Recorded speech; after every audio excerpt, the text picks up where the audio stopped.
Good morning, everyone, and welcome to the Daily Download. I'm your host, Dr. Darrell R. Pulley. This is my son, D. Reginald Pulley II. He's also a minister.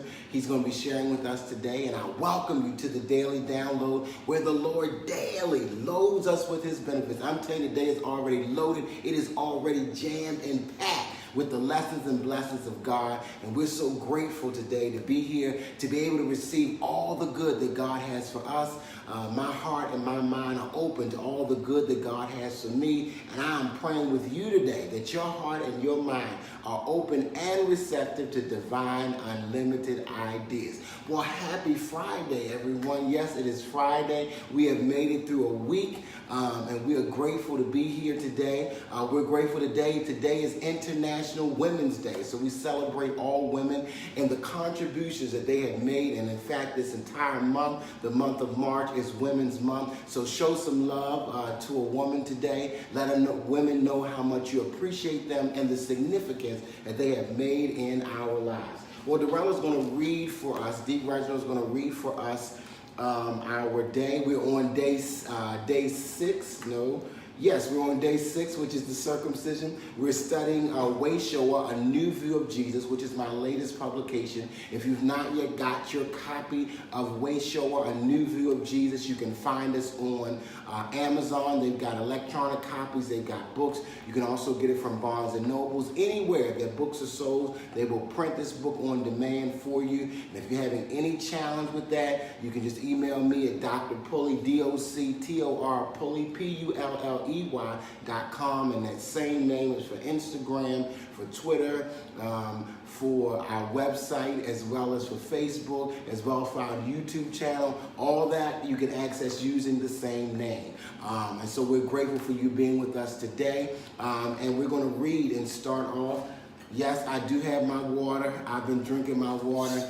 Yesterday, I didn't quite make 100 ounces, but I did get over the 64 ounces. I think I was around 88 ounces of water yesterday, but today my goal is 100 ounces of water, which is half my body weight in ounces. How are you making out with your water? How much water have you drunk so far? Today, I've already started with 20 ounces. I've already consumed 20 ounces of water. And remember, our goal is to get that water. That's our fasting for this week, is to drink the water, to get that liquid, that H2O, that hydrogen, that oxygen, to get yourself hydrated to make it through the day. All right, D. Reginald, let's start with day number 6. Day number 6, the consecration. Let me read Luke. You just read the information right Also, there. read Luke chapter 2, verses 21 through 24, verse of the day. But when the fullness of the time was come, God sent forth His Son, made of a woman under the law. Galatians 4, verse 4. Now I let go of all that is old, worn, unproductive, and that which no longer serves me well. Affirmation: I am a way shore. I am in step with God's timing for my life. Kingdom principle: divine timing. Amen. And yes, the kingdom principle is divine timing. And today we're talking about the circumcision. Yes, the circumcision. Jesus was circumcised on the 8th day. He was a Jew. That was a part of the Jewish tradition, that on the 8th day they were circumcised. And that circumcision, that cutting, connected them with the covenant, with the Abrahamic covenant. And Jesus was a Jew. His parents were Jews, so they followed that Jewish tradition, that on the 8th day, and that was the divine timing. They felt like if the child had a week of life, that they would be able to handle the cutting of the foreskin, the cutting of the flesh, the cutting of the extra, that which was not needed, to symbolize their covenant with God. So tell us a little bit about what circumcision means today, the circumcision of the heart. Circumcision of the heart, when I was just doing my research, I saw it as to be when we become saved, and the soul. Being saved is a seed, and the heart is the harvest, that we harvest our heart, and so it is our new blessing. And so a lot of times, just like when Jesus was a seed, and He was the harvest from that seed, and He had to get circumcised in His divine time, which was 8 days. So what our heart is, once we get saved, we get a new heart, but a lot of times people don't want to get their heart circumcised to cut away from some soul ties, to peoples, to habits, to ways of their old life, when they become that new man, they are afraid to have that circumcision of the heart so they can cut it away and be free, be set free, be healed, be anew, and walk forward with God. Amen, amen. And that salvation, that awakening in our consciousness that we are the children of God, it gives us a new heart. It causes our soul to totally be redeveloped, where we're changing our thinking, which is from our mind. We're changing our feeling, which is coming from the heart. Our intellect, the way we process, is changing. And then our will, our decision making is changing as a result of our awakening and conscious of the truth that we are the children of God. And so it's just in divine order, divine time, that Darrell is here, and we're talking about circumcision. And I couldn't help but think about his own circumcision. Now, we didn't wait to 8 days. He was circumcised after 2 days. And it was a big deal. It was a big deal for our family when he was circumcised. My dad was there as a part of the circumcision. My best friend, Darnell. We made our own spiritual ceremony, one that I was blessed to have a son. And we were there for his circumcision. They were all there. And let me tell you, he hollered and screamed and he cried, because circumcision doesn't feel good. And when we become attached to things and then those things are cut away, it doesn't feel good. And so we cry. We have an emotional response as it relates to it. So I'm going to start today talking about the circumcision. Pulley point number 1 is harm. That when God circumcises you, it's not because God is trying to harm you. That God loves you. That God is always having the best for you. And so when God circumcises you, it's not to harm you. God will never take away anything or anybody that you need. And I know you got to sit with that. I know you got to work with that. But God is Jehovah Jireh, which means that I'm the God that sees and provides for everything that you need. So if you need something or need someone in your life, God's not going to take that thing or that person away from you because you need it. And because you need it and he supplies needs, he's going to make sure that that person or that thing is in your life because you need it. And so God is never going to harm you by taking away something that you need. Right, and the whole point of the consecration in the text or in the Hebrew culture is to consecrate. Yes. And that's the whole point of consecration is you're dedicating yourself back to God. You're giving yourself back to God. And in the Hebrew culture, it was the first male son is God. So it's like taking like that top 10% and giving it back to God. So of course he never hurt you because he's saying, because you're doing this cutting, because I'm consecrating you, you're mine. And I want you to be mine. And of course God looks out for his children. He looks out for his loved ones. So it's like, you don't have to doubt in the cutting because you know that's his way of saying, you're mine, you're special, you're consecrated, you're my child. Yes, circumcision is a consecrating. It is a giving of yourself to God and getting in that covenant, that communion, that agreement with God. And God is never going to harm you. So just do that denial work right where you are. God is never going to harm you. Say that to yourself, that God is never going to harm me. God loves me. I'm God's child, and God is never going to harm me. And so even when D. Reginald was being circumcised, as his father, I'm not trying to harm him by having him circumcised. And he was born in a Jewish hospital. Sinai Hospital in Baltimore is a Jewish hospital. So circumcision was something that they asked you, are you going to have your son circumcised? It wasn't like, you signed up and volunteered. They initiated the conversations like, are you going to have your son circumcised? I said, absolutely. And so we had time to really make it special. But when I had him circumcised, it was not to harm him. And when God allows you to be circumcised, cuts away people, places, and things that you don't need, it is not to harm you. God is for you. God is not against you. God is always doing things that's the highest and the best for you. So pulley point number 1 is you don't have to fear circumcision because God is never going to harm you. Pulley point number 2.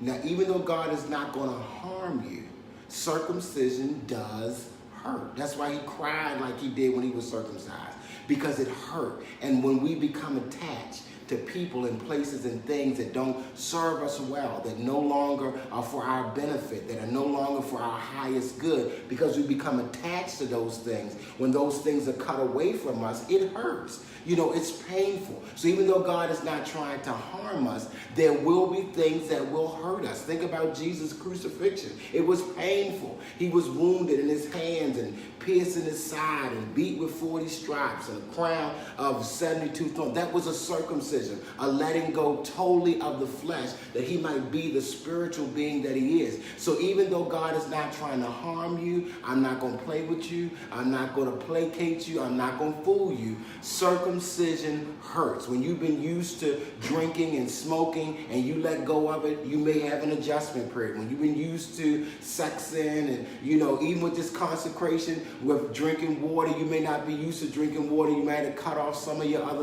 it hurts, but God is never trying to harm you. Right.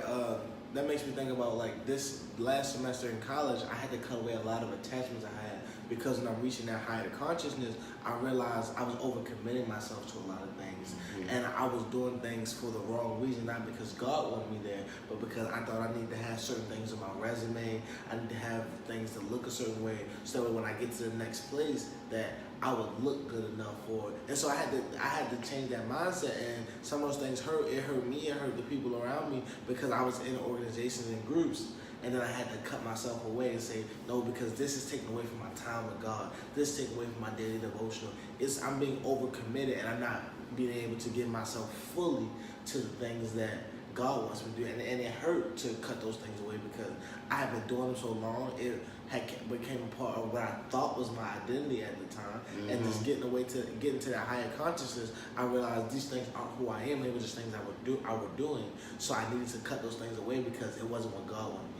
Amen. And that's a good point, that when things have to be cut, when people have to be cut, when places have to be cut, it doesn't just hurt you, but it might hurt somebody else. And you might be crying with them, because the circumcision, that cutting away, it hurts. It not only hurts you, but it may hurt somebody else. But know that it's not to harm them. Pulley point number one is no harm. God is never trying to harm you, but circumcision, it does hurt, which means it may cause you some pain. I don't see a baby at the circumcision say, yay, I've just been circumcised, yay. They're crying because circumcision hurts, all right? Pulley point number three. Even though circumcision hurt, God will heal you. That God is never going to allow you to be cut or cut something away from you or tell you to cut something away, and you always, for the rest of your life, are longing and in pain. But God will heal you. That scripture in Hosea that we put up today, it says, yes, we've been cut, but we will heal. We have died, but we will be revived. We have lost, but we will be restored. So I want to desire to encourage somebody today that you will heal, that you will recover from the cutting, that you will recover from the pain that you had to let go of, the relationship that you had to let go of. Maybe it was a house that you were in, that you were over your budget. Maybe it was a car that you had to give back. Maybe it was a position on your job that you had to step out of that leadership position. I'm telling you, you're going to be healed. It was a cutting, and that pain of the circumcision, it hurt for a time, but God will heal you. God will restore you. God will revive you. As painful as it was, I'm giving you hope today that God will heal you. Of course, I was thinking about, when I was in my devotional like about a week ago, God was talking me through this process of healing, and He's talking to me about scars, in a sense, and like there's some physical scars I have in my body that I remember the story, and they've been there so long, and I stay attached to that. But He was saying with souls and your emotions and soul scars, He said I can heal you of those things. He was telling me I can take those things away and remove them from your life in a way that you'll never have to look at them again and be held onto that emotion. Because if I look at the scars on my body from trying to heal, my body healing, I remember that and I say, oh, that was a stupid decision, or I remember when I did that. But these emotional scars or scars of the heart from the cutting is once you remove it, God removes, like you said, He removes everything. He removes the situation, He removes the feeling, and then He gives you a new set where you can take that next step. Because it's not just healing, but it's also, because when there's a cut, the cut has to close, and something new has to be developed, something new has to be formed. So it's a newness in this healing process that helps take you to another level, helps take you to another place where the scars can be removed and you don't have to remember or hold on and be attached to the cutting. Absolutely. I was thinking about even when people have a heart attack, one of the things that they do is they pull the skin off the heart to get that heart moving again. That is a circumcision, a physical circumcision of the heart, where they pull that skin, to get that heart moving again. And God is able to not just heal you. And D. Reginald talked about the scars, which means that you remember the story, you remember the experience. But God is also able to make you whole. That God is able to cause you to forget, to totally release and let go of the entire situation that hurt you so bad. So not only is God calling us to a place of healing where we feel better, but God is also causing us to a place of wholeness where we don't even remember, the situation. I know something happened, but I don't even remember the details of it. That God is not only able to heal you, but God is able to make you whole. So let's review. Pulley point number 1, no harm. God is never trying to harm you. The circumcision is for your best. Pulley point number 2, circumcision does hurt. There's going to hurt you. It's going to hurt anybody else involved when there's a circumcision, when there's a cutting or tearing away.